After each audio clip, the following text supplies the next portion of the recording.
مې شپږ کاله چې مور مې مړه شوه ولي خو ډېر وړوکی پاتې شو او یو خور مې وه هغه هم باچا خان جیل کې وه هغه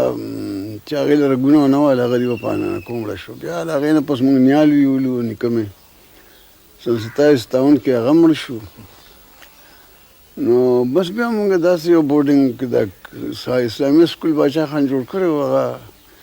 وی که خپل زامن ولا نه راولم نو خلک به چې د غریبانان زامنو یو شان سکول کې دی او دا خپل ښه سکولونو کې جوړې مونږ یې هماله بوتلو پېښور کې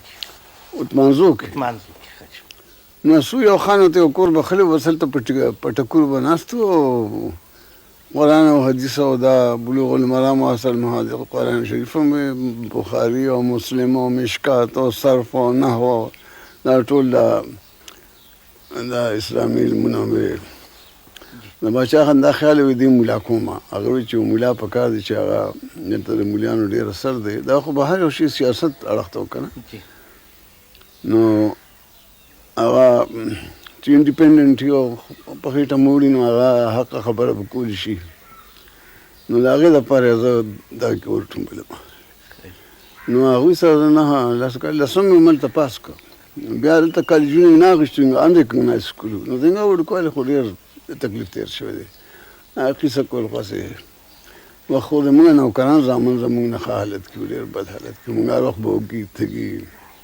او یخني به هم کېده دغه 3 روپۍ د میاشتې د بورډینګ خرچ نو په 2 روپۍ د میاشت کې هغوی ډسته راکوله هسې راکولې شو او ډېر ارزاني شو نو بیا همسې راکولې شو بیا مې کاکا د انګلینډ راغی ډاکټر صاحب جنګ خلاص شو هغه راغی نو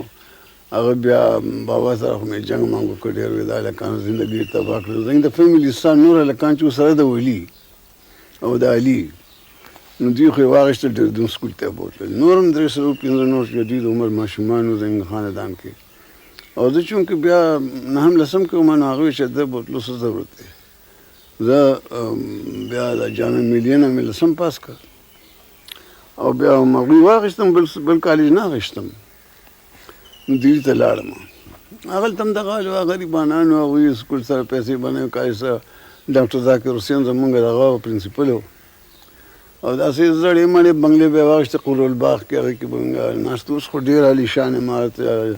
جواهرلال والا په لکونو کروڑونو روپۍ ورکوي اوکلا کې یو ډېر زبردسته اردو یونیورسټي جوړه کړې ده هغه وخت کې هېڅ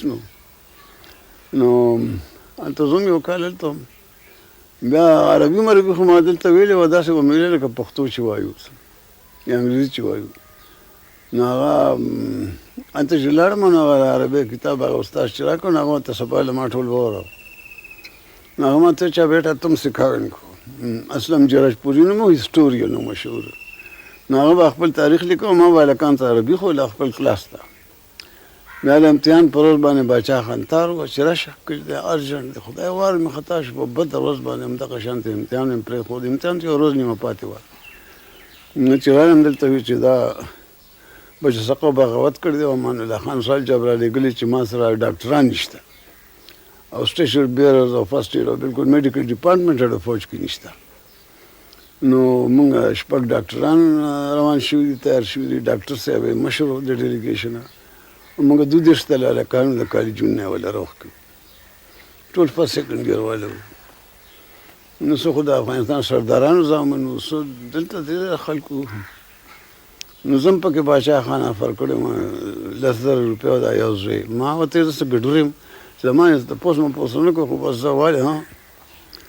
نو هغه چې مونږ 98 مېننګ وکړو هغه فرسټ ایډ مې د کور دی راله جوړې کړلې هغه پټۍ تړل سټریچر بیر کې داسې به زخمي اوچته وی او داسې به وړی هر څه مو کړل